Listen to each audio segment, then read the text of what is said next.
everybody, Crystal Beaudry here with Crystal's Clean Kitchen. So I was speaking to a friend of mine before Easter, and I was asking what is on your Easter menu, and she said, oh, you know, our family always does lamb because Jesus is the Lamb of God. And I was like, oh, that's cool. That's a great Easter recipe.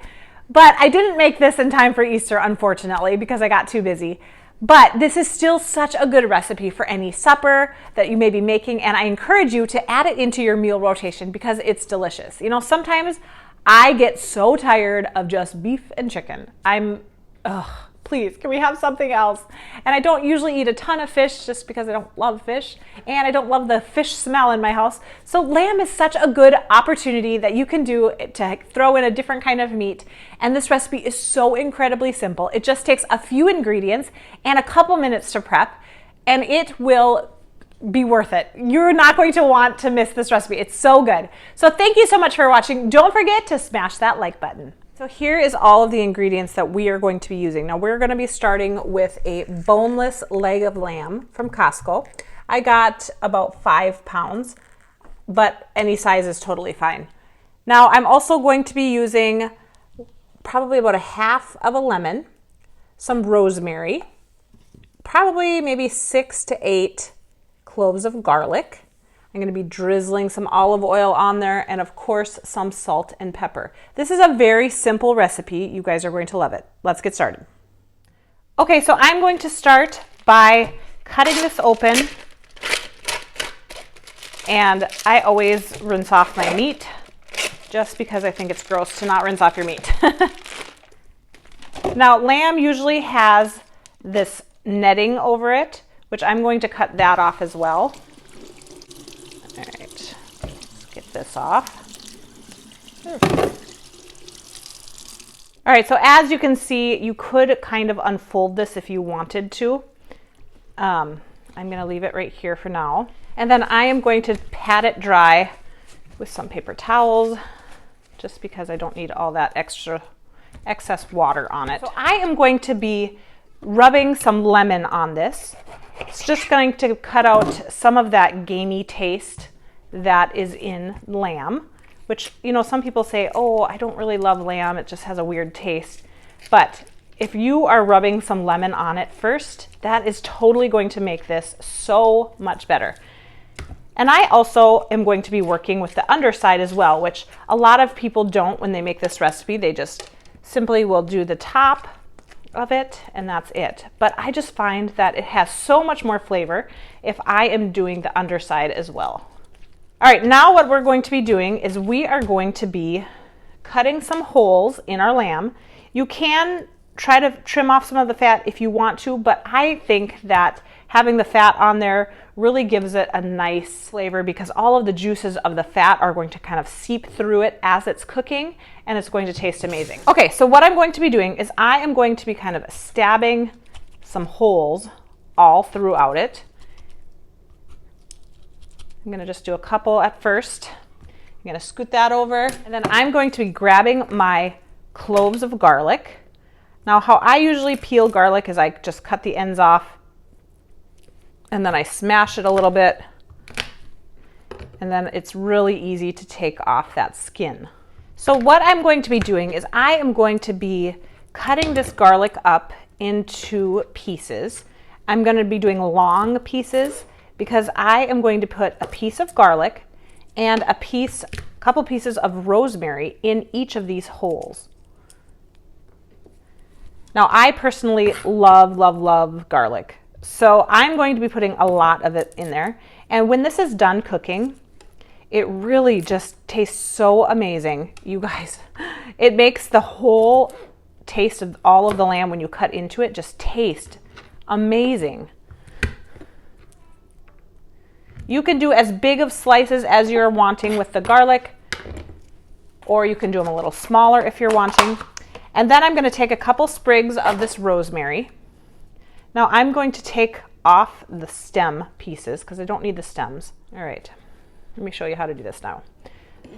So if the pieces of garlic are too big, I'm going to just cut them a little bit. This one's actually kind of fine.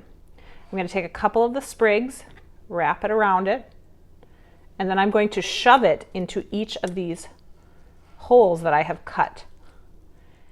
Now, a lot of people might think, oh, this is going to be really overpowering when you are making this, but it's really not. The garlic loses its really sharp flavor when it is inside of it like this, and it just turns it into this really great tasting meat. And it kind of has the flavor all the way through it as well. So you can make as many holes as you want.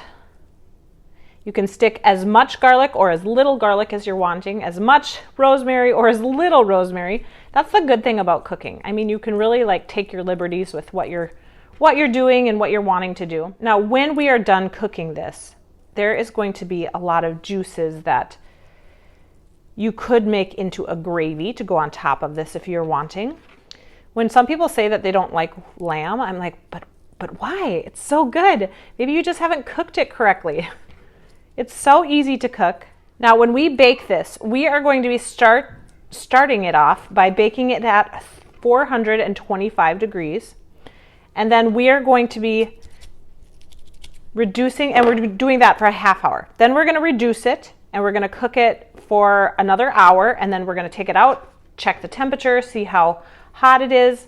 If you're wanting it medium or medium rare, I would say have it to be about 150 degrees. If you were wanting it well done, then of course you can cook it longer than that. I like it where there's still some pink in the middle. I'm going to be flipping it over, and I'm also going to be doing some on this side. Now, you don't have to, but I love, like I said, tons and tons of garlic, and so that's why I am doing that. Same thing as the top. I'm just going to put some holes in it.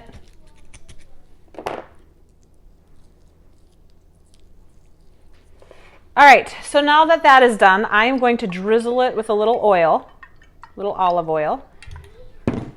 Then I'm going to just put some salt and pepper on it. And this is going to be the bottom side, of course. So I'm going to place this in my pan. Okay, so it's in my 13 by 9 pan. I'm going to drizzle this side with a little olive oil also, a little bit more salt and pepper. Now I love this. It's not a ton of spices. You are really getting all of this flavor from the garlic and the rosemary. Little olive oil, a little pepper. Now again, I'm going to be putting this in the oven at 425 degrees for 30 minutes, and then I'm going to reduce the heat to 350 and let it cook for an additional hour until it reaches the desired temperature, internal temperature. So you're going to want to check it after an hour to see what it's like. Meet you back here in a sec. All right, so I'm pulling this out of the oven. I'm going to check the temperature of it, but it looks so amazing, doesn't it? All right. Wanted to stick it in the biggest part of there. Oh, it is definitely done.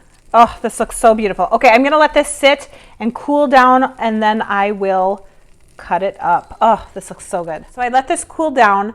I'm going to cut into it now.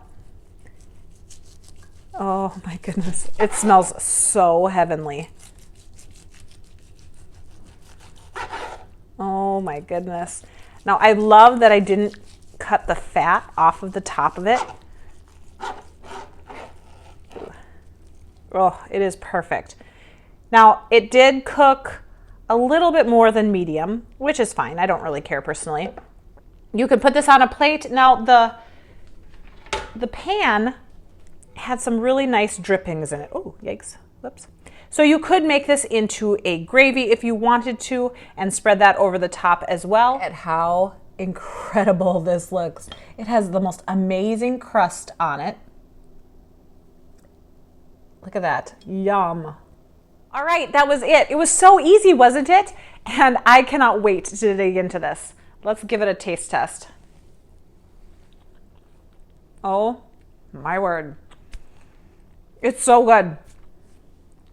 I seriously want to eat this even for breakfast. It's so good.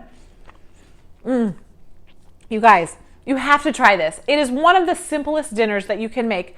You could put even some potatoes and some carrots or whatever you're wanting surrounding it and make it a complete meal.